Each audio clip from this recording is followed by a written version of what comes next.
किए विष कहले किए खाई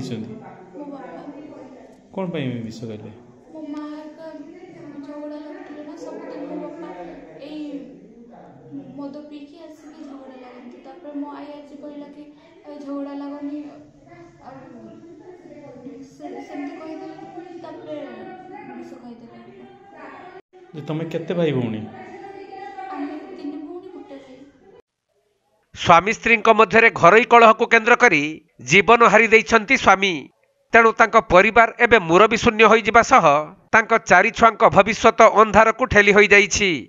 एभली एक हृदय विदारक दुखद घटना घटिछि मयूरभंज जिला ओदुला थाना अधीनस्थ भीमताली पंचायतर मदनापाल ग्राम रे, जहाँकि स्वामी स्त्री पवित्र संपर्क रे पड़ी जाइछि पूर्णछेद। आउ सामान्य पारिवारिक कलहरु स्वामी भूल निष्पत्ति नहीं निजर जीवन हारी देइछंती। तेबे पूर्वरु मध्य स्वामी स्त्री मध्य बारंबार झगड़ा लगी रोथुवा बेले थरे दुई थर स्वामी जीवन हारिबा पई चेष्टा करी विफल होइथिले। एपरिकी किछि दिन आगरु से गछ को चढ़ी बेकरे रसी लगाई मु केमिति मरुछि देखिबु आ कही निज स्त्री को डाकिथिले। हेले तांको स्त्री तांको काकुति मिनती होई गछरु उल्हाई आनिथिले। किंतु परे स्वामी जनक घरे थिबा बग विष खाई निजर जीवन हारी देइथिबा तांको स्त्री कहिसंती। ये आसती मद खाई आसिक झगड़ा नागती घरे तार बारंबार जाऊला फुलर डिया मारते जाऊला से घिनी आने मकर पर्वर आसिक घरे आनी एटा मसे आगु कथा मकर पर्वर भी आसिक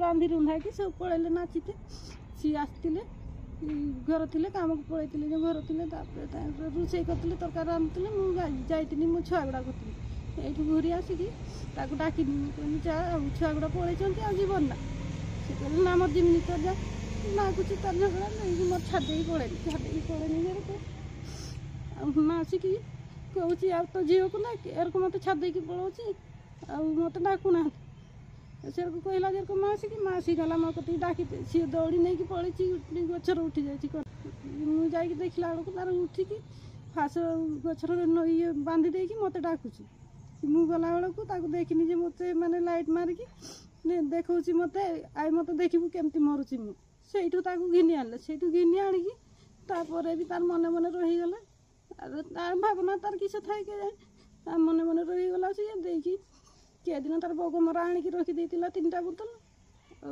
से दिन तार संध्या बेले काम आसला काम आसिक भी घर नागी टे झगड़ा नागिले घर नागी जदि नागिले से कथार मुझे कहनी आ मो सहित क्या कहनी आ घर हवा कथा जार कहनी भी हो घर मो सहित एरक आ नागनी एमती कहली देखी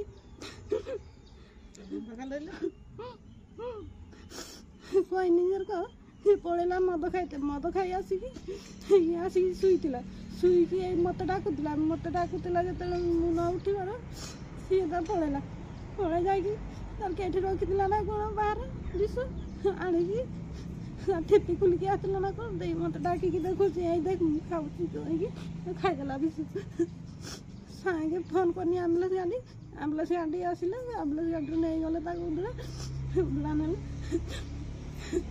उदला ना उदलार सेलाइन एक्सरे लगे कटिगलानी।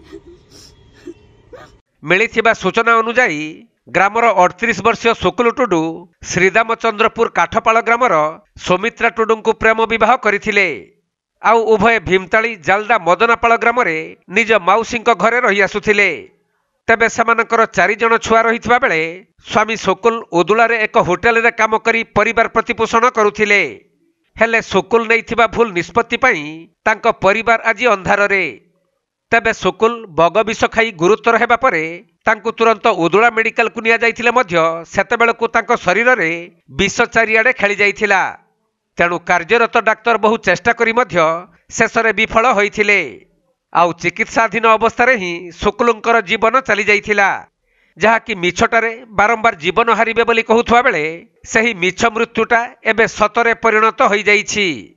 सेपटे परिवारर एकमात्र रोजगारिया मनीषटा अधा बाटरू छाड़ी चली जाइथिबारु तांको परिवार रे दुखर पहाड़ छिड़ी पड़िछि। କାହିଁକି ନା ତାଙ୍କର 4 ଜଣ ପିଲାମାନେ ପାଠ ପଢୁଥିବା ବେଳେ ଏବେ କିପରି ପାଠ ପଢିବେ ଆଉ ପେଟକୁ କିପରି ଦାନା ମୁଠେ ଯୋଗାଡ଼ କରିବେ ସେ ନେଇ ଦୁଃଖରେ ଭାଙ୍ଗି ପଡ଼ିଛନ୍ତି। ତେଣୁ ତାଙ୍କ ପରିବାରକୁ ସରକାରୀ ଓ ସହୃଦୟ ବ୍ୟକ୍ତିମାନେ ସାହାଯ୍ୟ ଯୋଗାଇ ଦେବା ପାଇଁ ସେମାନେ ଆକୁଳ ନିବେଦନ କରିଛନ୍ତି। ଆମର ଏଠି ଜଣେ ଆମର ଚାଲିଗଲା ଯେ ସୁକୁଲ ମୁରୁମୁ ଟୁଡୁ ସୁକୁଲ ଟୁଡୁ ଚାଲିଗଲେ ଯେ ଆଉ ସେ ତ ହୋଟେଲର କାମ କରିକି ଛୁଆମାନଙ୍କୁ ଚଳଉଥିଲେ, ପାଠ ପଢ଼ୁଥିଲେ। ଆଉ ତ ଏରକୁ ହେଇଗଲାଣି 4 ଦିନ ହେଲା ଏରକୁ ହେଇଗଲାଣି।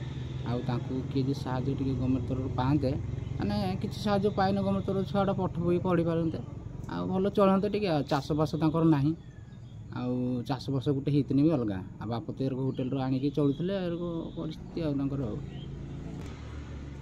କ'ଣ କହିବେ ଏଇ ଯେଉଁ 4ଟି ପିଲା ଯେଉଁ ପାଠ ପଢ଼ୁଛନ୍ତି, ଗୋଟେ ପିଲା ମାନେ ଗରିବ ପରିବାର ବୋଲି ସେ ପାଠ ବି ଅଧାରୁ ଛାଡ଼ି ଦେଇଛି, କ'ଣ କହିବେ ଏମାନଙ୍କ ଭବିଷ୍ୟତ ପାଇଁ କ'ଣ ନିବେଦନ କରିବେ? ନିବେଦନ ବୋଲି ଆଉ କିଏ ଯଦି ସେରକ ବ୍ୟକ୍ତି ଟିକେ ସାହାଯ୍ୟ କରନ୍ତା ମାନେ ଭଲ ହୁଅନ୍ତା। ଆଉ ସରକାର ତରଫରୁ ଯଦି ଆମେ କହୁଛୁ ସରକାର ତରଫରୁ କିଛି ପାଆନ୍ତେ ଯେ ଛୁଆଟା ପାଠ ପଢ଼େ ଛୋଟ ଇଏ ପିଲାଗୁଡ଼ା ତାଙ୍କର 4ଟା ଛୁଆ, ଗୋଟେ ପୁଅ ଛୁଆ ଛୋଟ ଅଛି ଆଉ 3ଟା ଛୁଆ ବଡ଼।